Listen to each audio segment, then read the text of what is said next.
Are we on?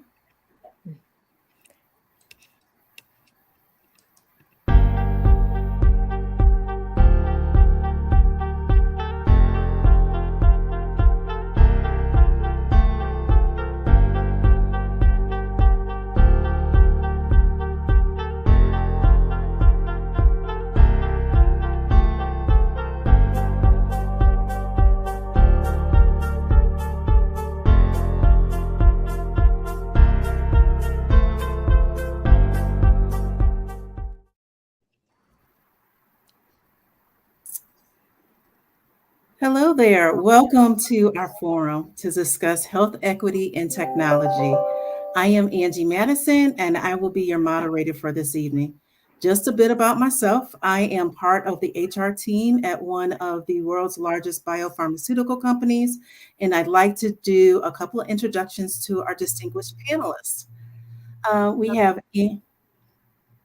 Angelita Howard with us. Angelita is an educational pioneer, bringing access to people by facilitating and promoting educational empowerment within communities of color in an effort to improve health equity, inclusivity, and accessibility. Thank you for attending, Angelita.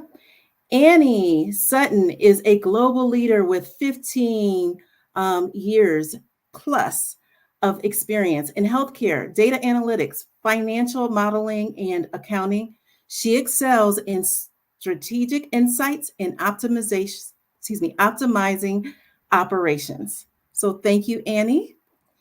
Shannon Martin is an experienced nurse, informaticist, and clinician with passion for increasing access to technology and healthcare in marginalized communities.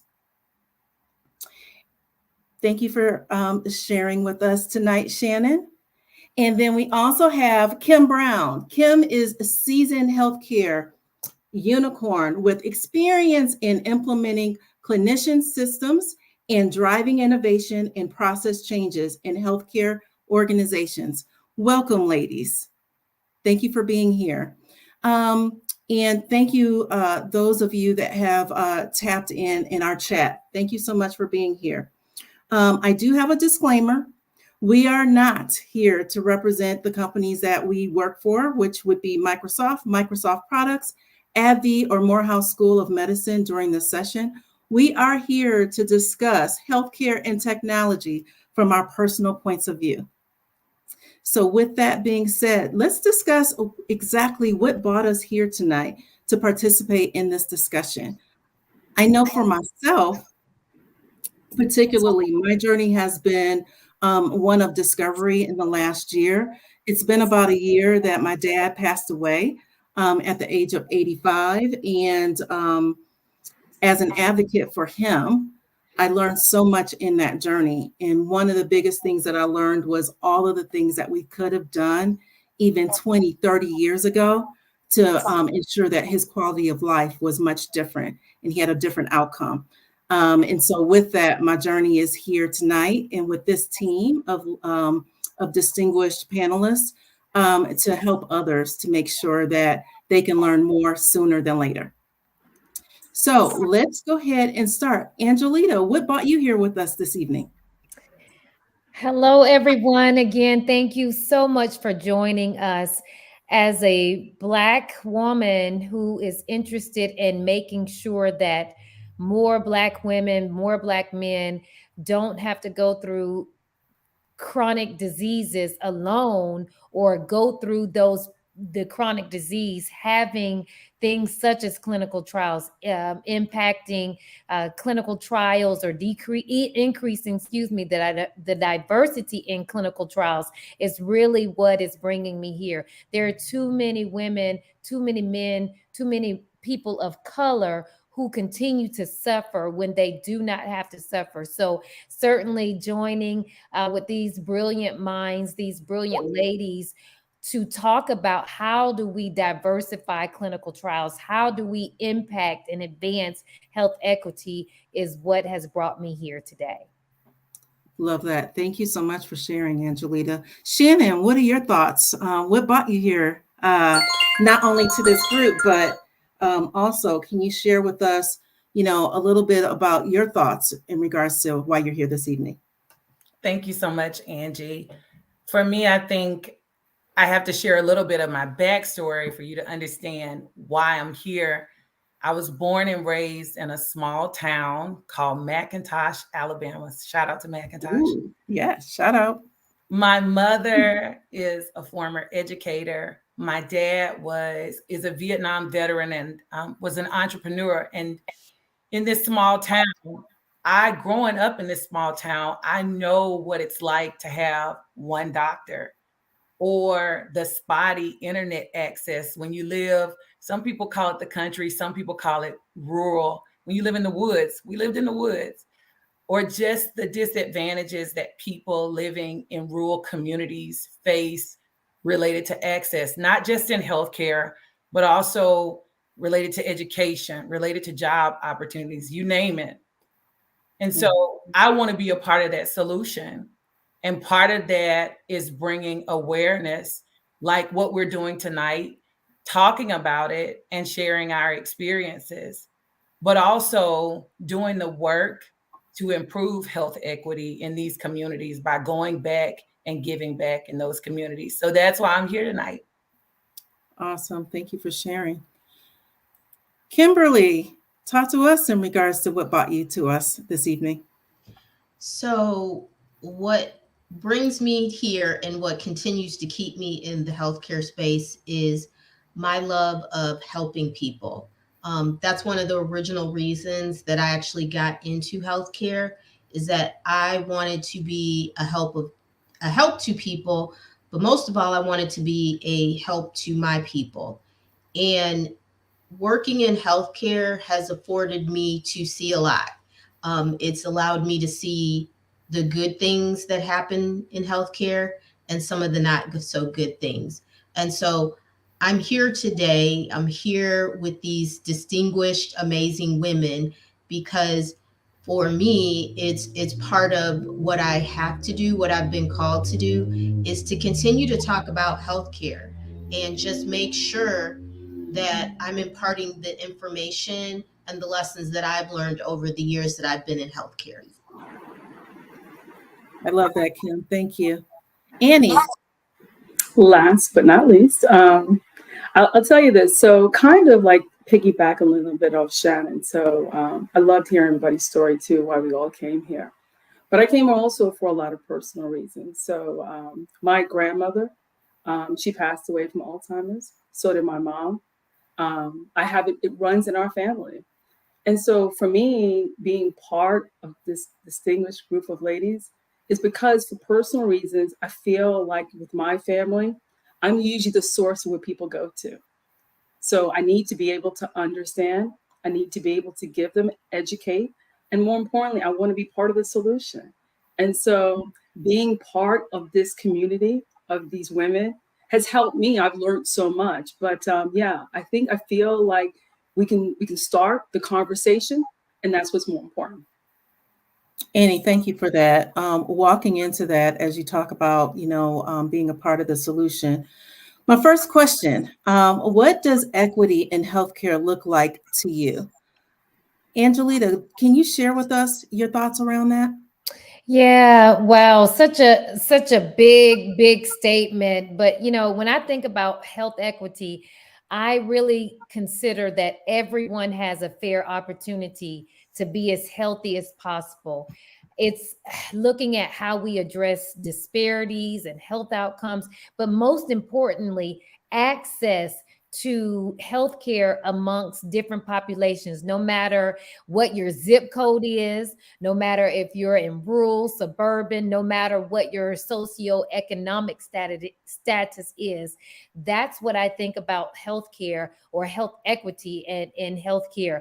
And so there's a lot of work that can be done, but thinking about, a lot of you have already heard some of the stories, and we all have personal stories to share. But when we think about historical and systemic injustice throughout our lifetime, and certainly many centuries and decades ago, these disparities are rooted in factors such as unequal access to education, economic opportunities, and certainly healthcare. There's a word that many of you may have heard, a phrase that we know called social determinants of health.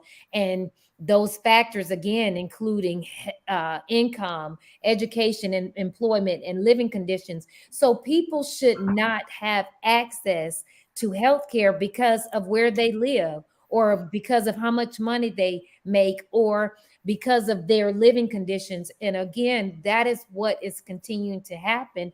And that is what health equity is, making sure that people, no matter where you are, you have access. A lot of women are, dying during childbirth, or their child doesn't survive its 9 months because of access or lack thereof access. So we have a responsibility as women of color, as people of color, to make sure that we are fighting and we're championing for change. We're championing for health equity across all domains, no matter where you live, no matter how much education you have, no matter where you are in society, but that you have the same access as those counterparts, of those that look different than you do.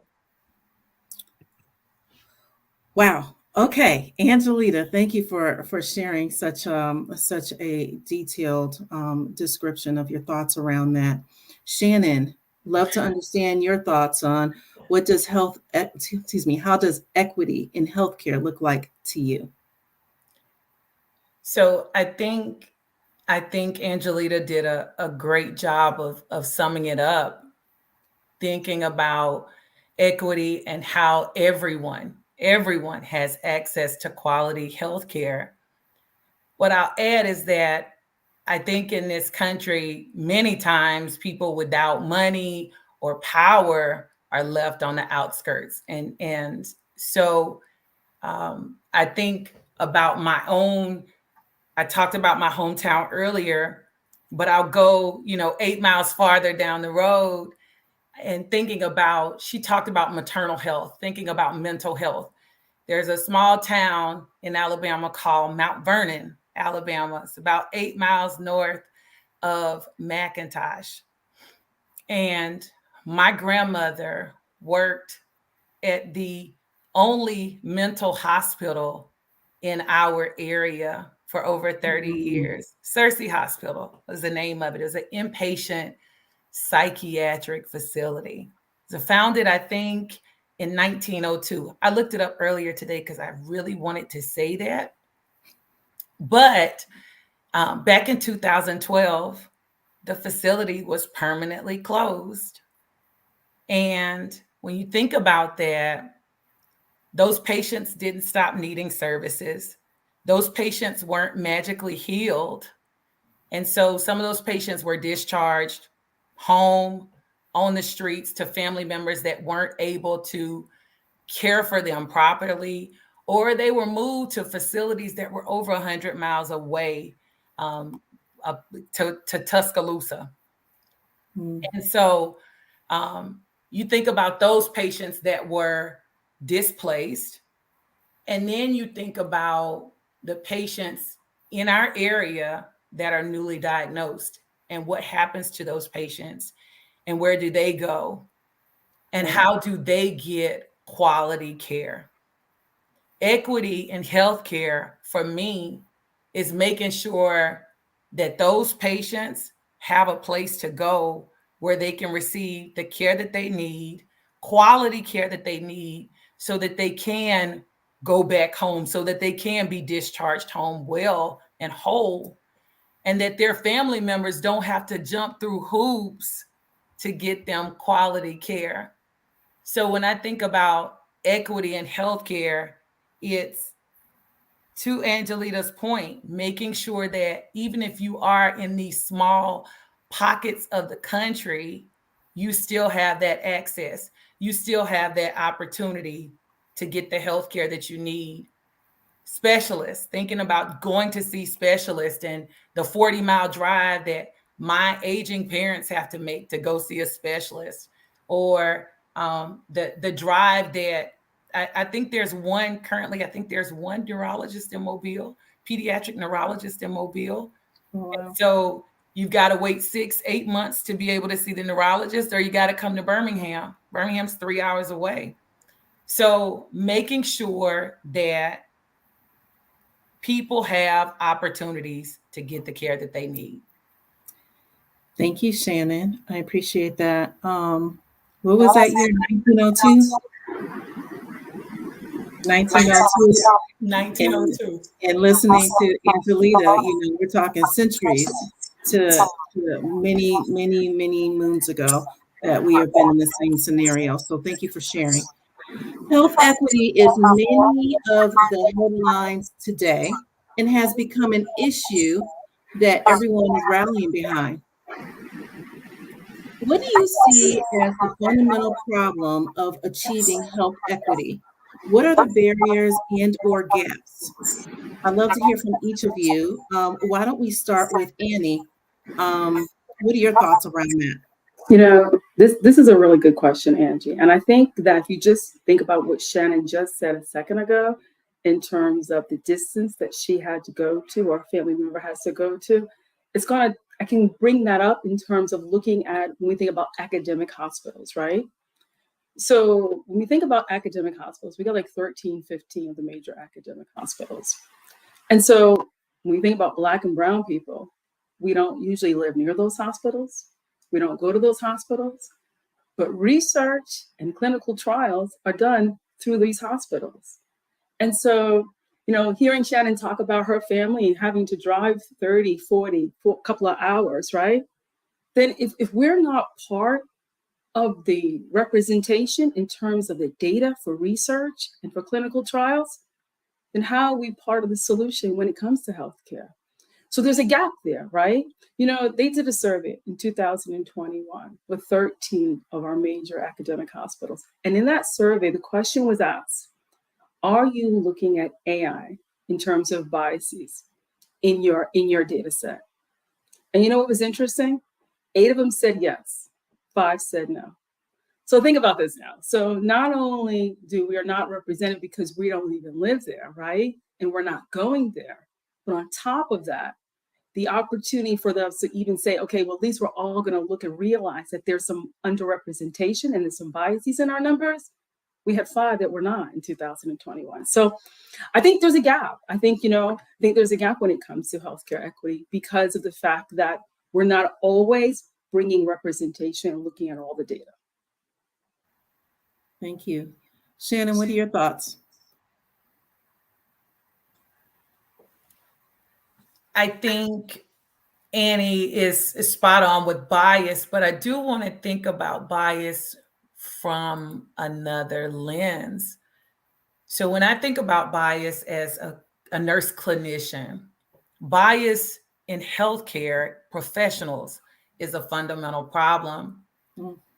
I understand that we as humans have inherent biases, but I think that it's important for clinicians to be aware and to make sure that the biases that we have aren't driving the way that we care for people.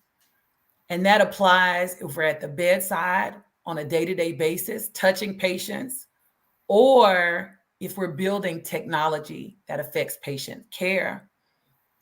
And I think about the clinical algorithms in the past that have included race as a factor. I'll specifically point out the EGFR, which is a measure of kidney function. And there was an article that came out earlier this year that talked about how Black people needing a kidney transplant were their spot on the transplant list was negatively impacted because the race factor of the kidney function test. And so, in healthcare, our biases can lead to life and death. And I think that we have to be conscious of those biases. And I think that we have to make sure that they don't creep into how we care for patients, how we take care of patients, how we look at patients, how we treat patients, how we have a conversation with patients at the bedside, how we listen to patients, thinking about mortality rates. And I think about the physician in Chicago, the woman that had just had a baby, a physician talking to her doctor about what was going on, and she still ended up being a statistic. It didn't matter how educated she was. It didn't matter that she was trying to advocate for herself. I believe that her care team had these preconceived notions that made her words mute to them. So I think that we have to make sure that our biases don't impact care as clinicians. I can appreciate that for sure. Kim, what are your thoughts? So I want to piggyback on something Dr. Howard said, and she talked about access. And traditionally, we talk about access in terms of services. Are you near a hospital? Are you near a clinic? Are you near a pharmacy? Are you near a supermarket, a place to get food? But there's this other piece of access that is becoming critical, and that is literally access to the internet. Now, some of us take for granted that everyone has internet and that everyone has high-speed internet. We take for granted that everyone has a phone and that phone has unlimited data and you have high-speed data and they're not metering your data. And what I want people to realize is as we move more towards a society where technology is being used for healthcare, those pieces of access matter. Let me give you a statistic. So I live in Chicago. I am one zip code over from where former President Obama lived. There are 38% of the people in my zip code who do not have a computer. So if you don't have a computer and all you see in the news is you're seeing the latest digital evolution and access your doctor through the portal, order your prescriptions online, go and get this piece of data. How are you going to get those things if you don't even have a computer? You are already locked out from a system that, as Shannon talked about, already has inherent biases. Already you have a long way to go to get to a provider. And now when you're talking about all these new services such as telehealth, you still can't access those because you don't have the method technologically wise to access those things. I was having a conversation about this a while ago and somebody was saying, well, everybody has a phone. Well, a lot of people have phones, but if you are only using your phone, like if your phone is your main source for data to communicate, etc., chances are there are other deficiencies that you are struggling with. And therefore, to automatically make the assumption that just because people have a phone, that they can still partake in some of these digital services is one that we don't want to make, because that is not necessarily true. I mean, there are still people who are on plans that their data is either metered or they can only access a certain amount per month. A lot of these services, you have to have high-speed internet. There is no way that you will be able to access them without it. So I continue to do these things and I continue to talk about this because everyone needs to realize that access is a huge issue. And again, it's not just the access to healthcare services, it's the technology to access these advanced healthcare services that everyone is offering. Love that. Thank you, Kim. Appreciate it. Okay, so Angelita, can you share with us your thoughts in regards to the the fundamental problems of achieving health equity?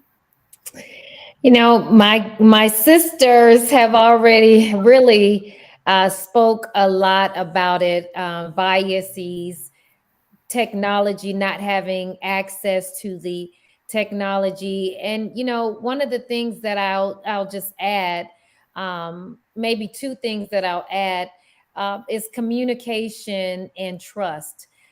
We do not, unfortunately, have enough healthcare providers that look like the women that are represented here, be it women or men. So we have a task to do with growing our healthcare providers so that they can look like us. There is a huge communication gap. And sometimes when you're building trust, people think, let's go back to COVID. One of the main things people kept referencing to was what? They kept referencing to what study? We all know it. Somebody shouted out there. Y'all are listening to it. Tuskegee. Yes, Tuskegee. people kept putting on their Facebook, Tuskegee, Tuskegee, Tuskegee. Well, we know probably all of the people who were in the whole Tuskegee study, all of those things, they're deceased. There are many protocols and policies that will make sure nothing like that ever happens. But when bad information, poor information, not to say that it was horrible what happened in the Tuskegee studies, right? Yes, but we know that there are so many measures that have taken place. But when you have the influence of what happens in social media, that is poured out there, we've got to build a community of trust, a better community of trust. And fortunately, unfortunately, however you want to look at it, the faith community is one of those communities that can help us bridge those gaps. And when I say the faith community, if pastor says so, then guess what? In the communities of colors, usually people are going to say, yeah, pastor said it, let's do it. So when pastors and other affluent people started putting on, and if you're against the COVID vaccination, if you were against it, I'm not here to judge. However you went, whatever decision you made, that's your decision. But when those messages started getting out, and you saw more people, celebrity or influential people, pastors and community leaders start to say, go and get your vaccination, things started happening. You saw the decrease in people saying, oh, I'm not going to get it because, the Tuskegee studies, or people are dying because they're getting the COVID vaccination, or it's a conspiracy theory. All of those things started to die down. All of those theories started to dissipate, or they started to dispel. So we have a responsibility to create trust, to create better trust. How? Through our community efforts, through our faith-based efforts. And then when we think about implicit, our again, Shannon, they talked about it, the implicit bias, or even cultural competencies, how there are some misunderstandings when there's a language barrier, or when there are barriers within our culture or our community where people don't necessarily understand health literacy, and people are talking above their heads. People may not understand glucose, but they understand sugar, right?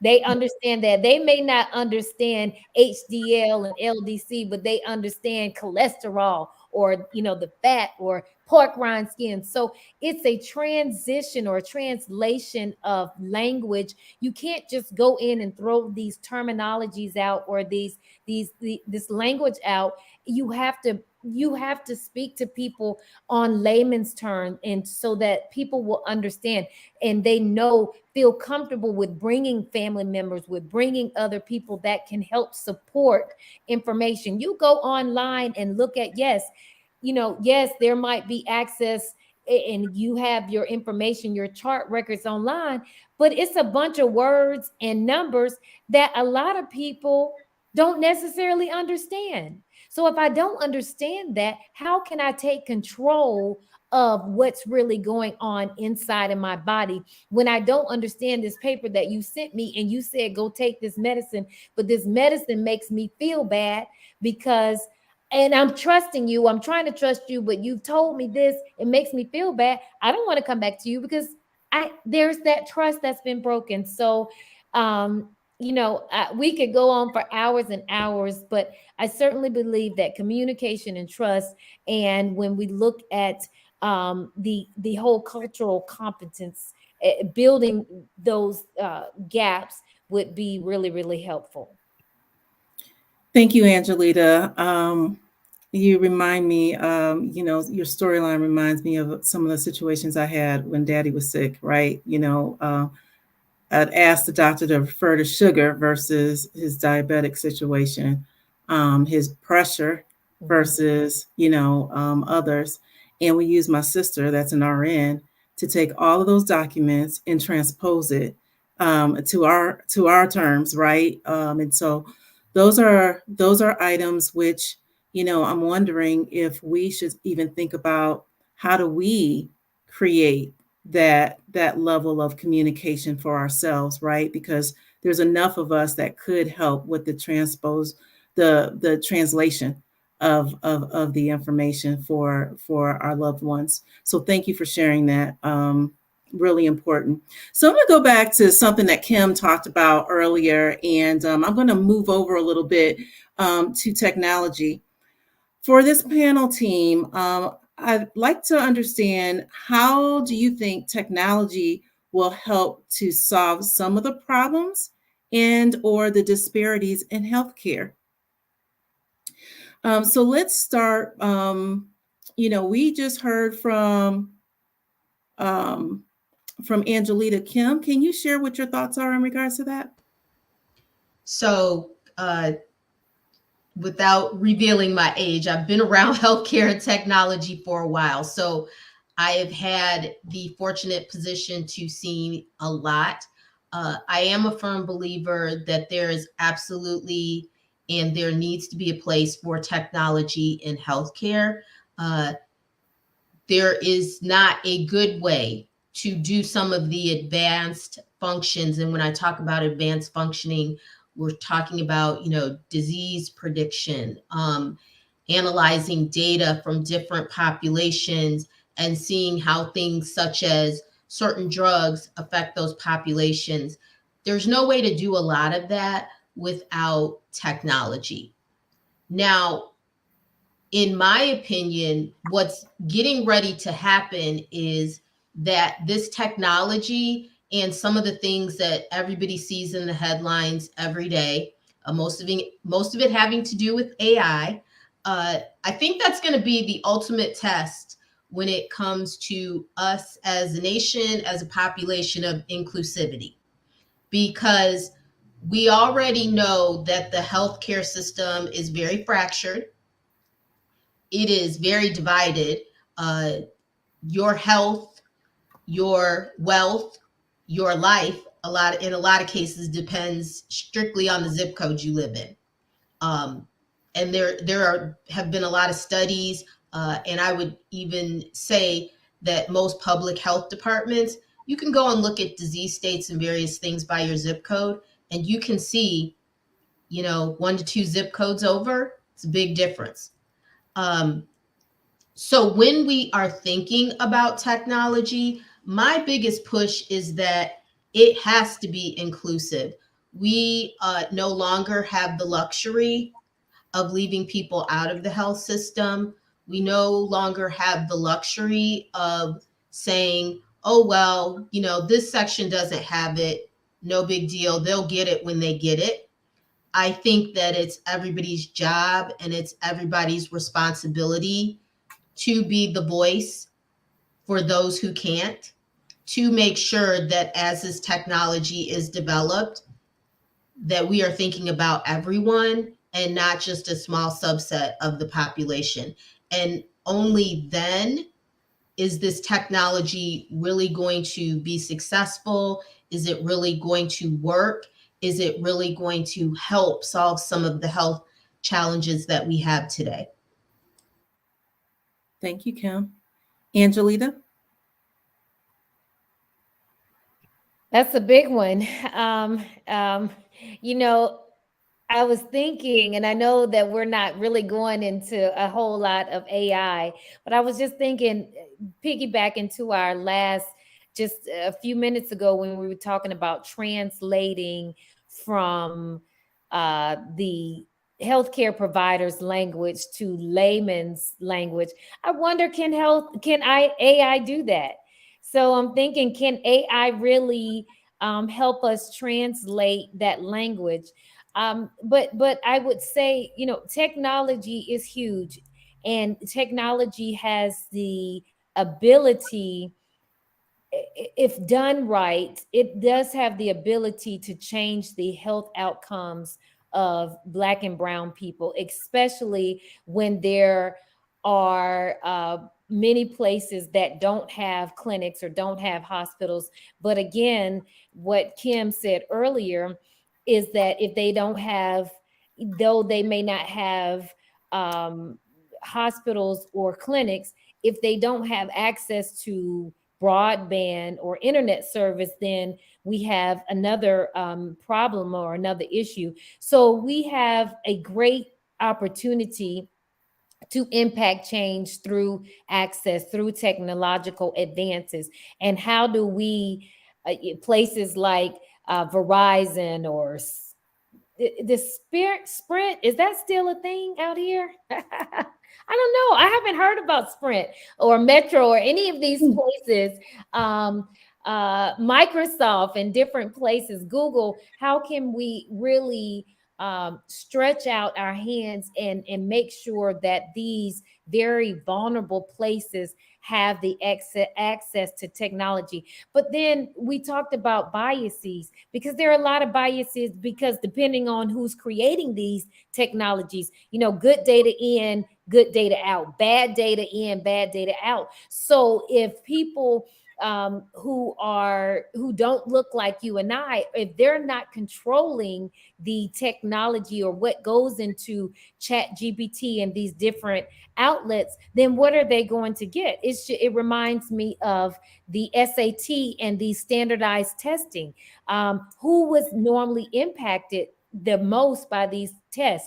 If people did not have access to the resources to learn how to study for SAT or GRE or GMAT, if they didn't have the prep courses, if they didn't have access to the Harvard study or Princeton review, if they didn't get those extra help, then would they do well on those tests? MCAT, we see that a lot of time in different types of clinical licensure. If you don't have the resources, it all goes back to resource. It all goes back to access. So while technology is powerful and it's great, if people don't have the access to it, then we're going right back to the beginning of the conversation, which is equity. So we have to, many of you have seen the poster or the meme where it's the equity, access, or equality, and you have the three people, you have them that have the blocks and where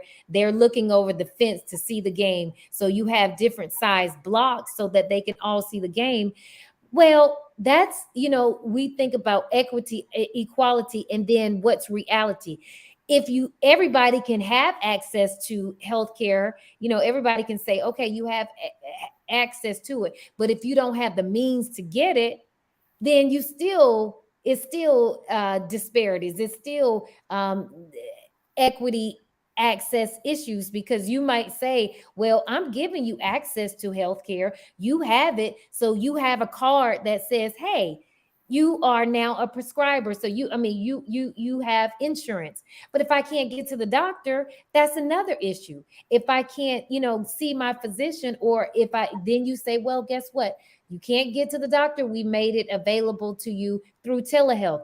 If I can't get access to the internet, that's still an issue. So it goes back to the whole point of access. Okay, so there was a lot in your answer, including a couple of solutions. I will say this. You gave a couple of ideas, business ideas, if the audience took note of those. And the second piece in regards to that is demanding our technology providers to support us, right? And support our needs when they are writing their programs as well as building their systems, right? And so thank you for sharing such a thoughtful answer. So let's move over to Annie. Annie, what are your thoughts in regards to this space? So I'll tell you what's interesting about it when we think about technology in this space. So let's just throw some numbers out, right? 38% of Black people live below the poverty. 50% of us live at poverty. Why does that matter? Because we and organizations are going to have to really get invested for them when it comes to technology. That they're not, like, you know what I mean? So we have a responsibility. The women on this panel have a responsibility.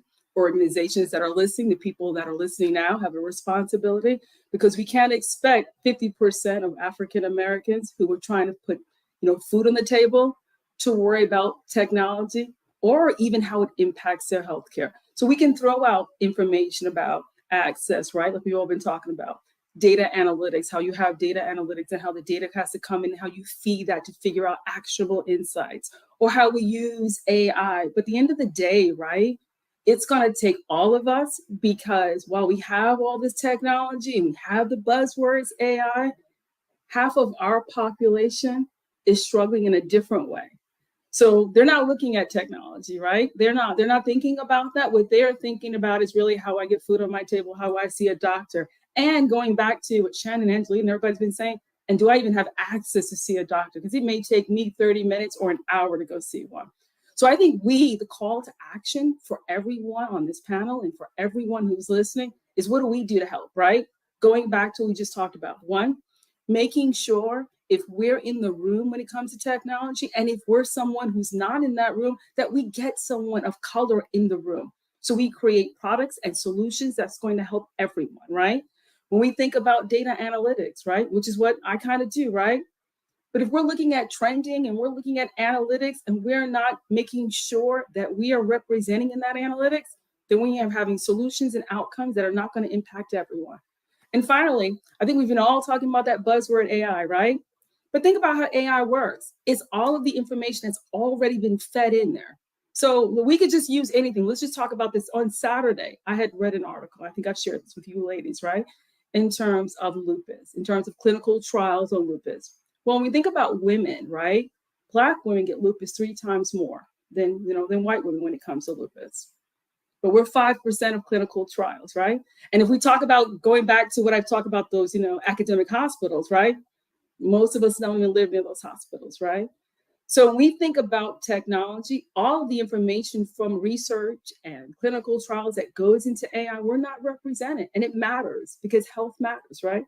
So I think the people on this team, I think the people that are listening, I think organizations, specifically organizations in these academic hospitals, have a responsibility to help when it comes to technology, when it comes to healthcare. Great points, Annie. Thank you so much. Shannon, your thoughts? So my answer, the question was, can technology solve the problem? And my answer is a strong maybe.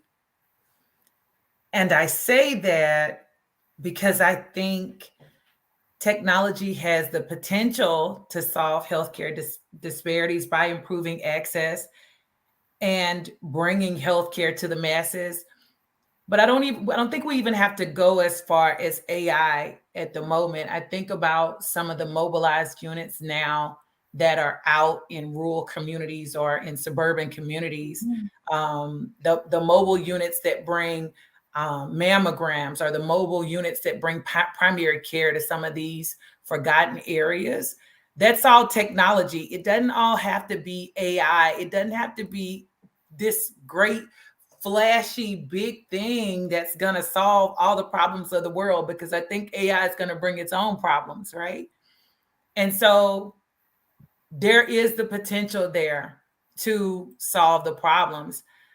I think that another thing for us to think about when we think about technology is how it impacts, and Angelina touched on it earlier, how technology has impacted health literacy. So I think about people using the web to understand what's going on with them, whether they're going to these different websites and plugging in their symptoms or trying to figure it out. And as a healthcare professional, we joke, everybody is a WebMD, Dr. Google, right? But at the same time, what it did do was that it gave patients an opportunity to have a conversation with the clinician. So there is good and bad to it. On the one hand, you've got a small snippet of a diagnosis, but at least it opened the door to have a conversation. Because the other thing that Angelita touched on was trust. And if we're gonna fix healthcare, the trust for people, for Black and brown people, has to be rebuilt because of the way that healthcare has been perceived by us for so long. And so you think about your family member. I think about my mama going on the internet and researching something, and then going and having that conversation with the doctor after she's had a conversation with me, after she's running through me. So me as the interpreter, me as making sure that she understands what her information on the portal looks like, or my dad's information on the portal looks like, and then going and having those conversations.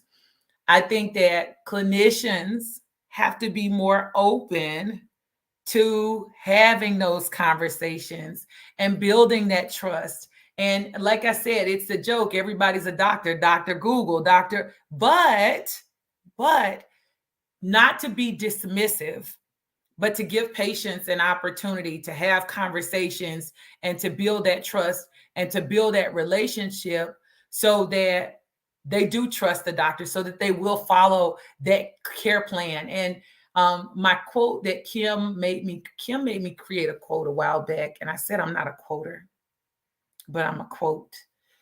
Not a recipient of healthcare, but an active participant.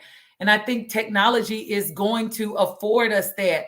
If it is a patient portal, if it is mobile units that make those services and those opportunities more accessible to people that are in those forgotten areas, that it opens the door for us to have those conversations, that it empowers the patient to know that they do have a voice and that they can go in and have a conversation. So for us as clinicians to be more open and to be receptive, to answer questions, that 15-minute visit, that make that 15 minutes meaningful for the patient. Make sure that in that 15 minutes, they got what they needed out of that visit. I think technology has the potential.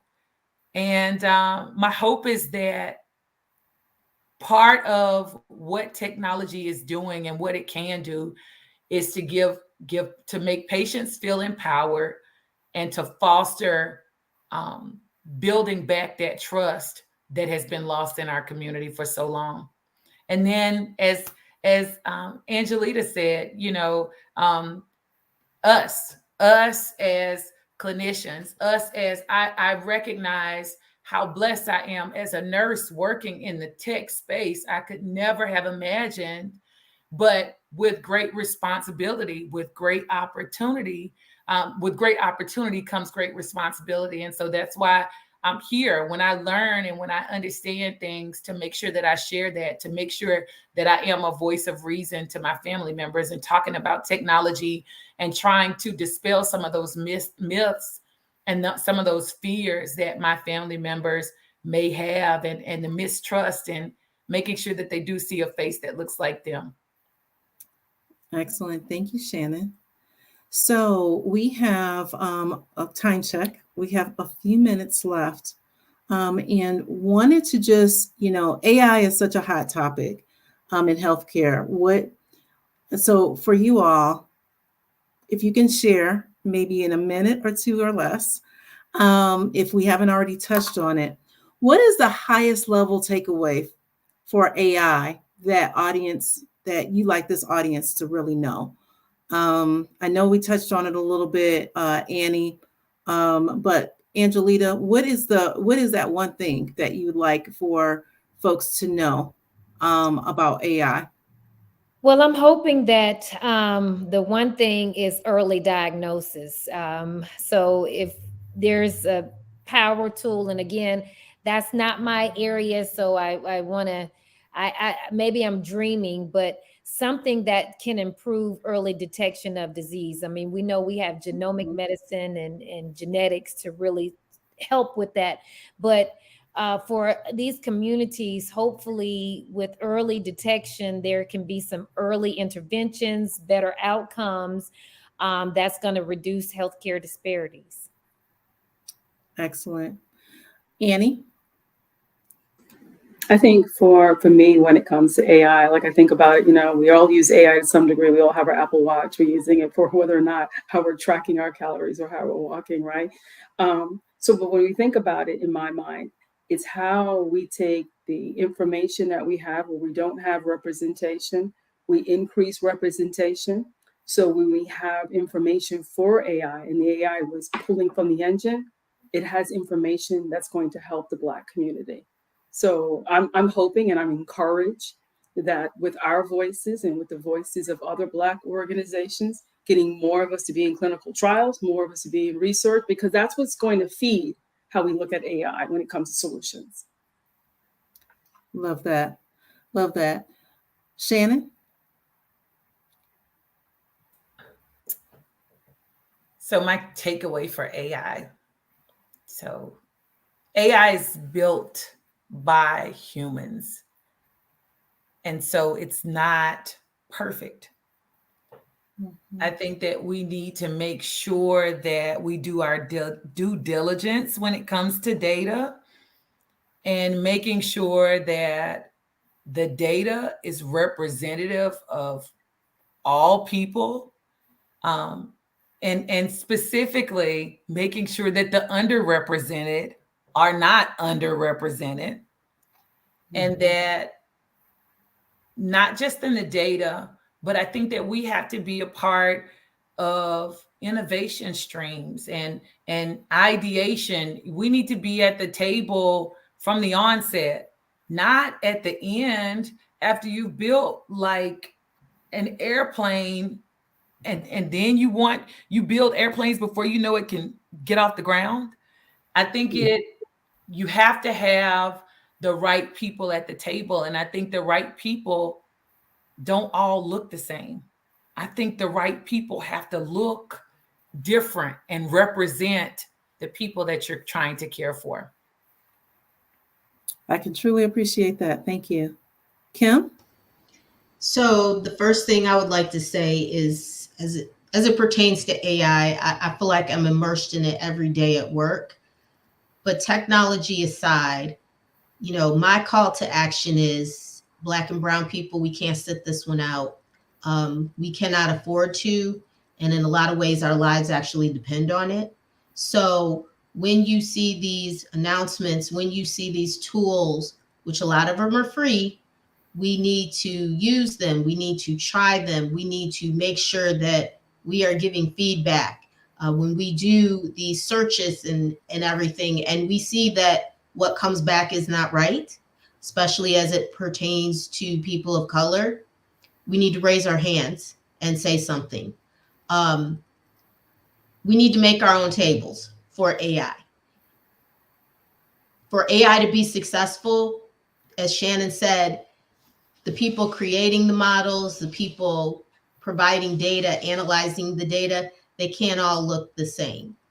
And if you are in a place of power and a place of influence, it's your responsibility, it's your call to action to make sure that you bring some people along that look like you when the AI conversations start. Not when the model is done, not when they're rolling it out.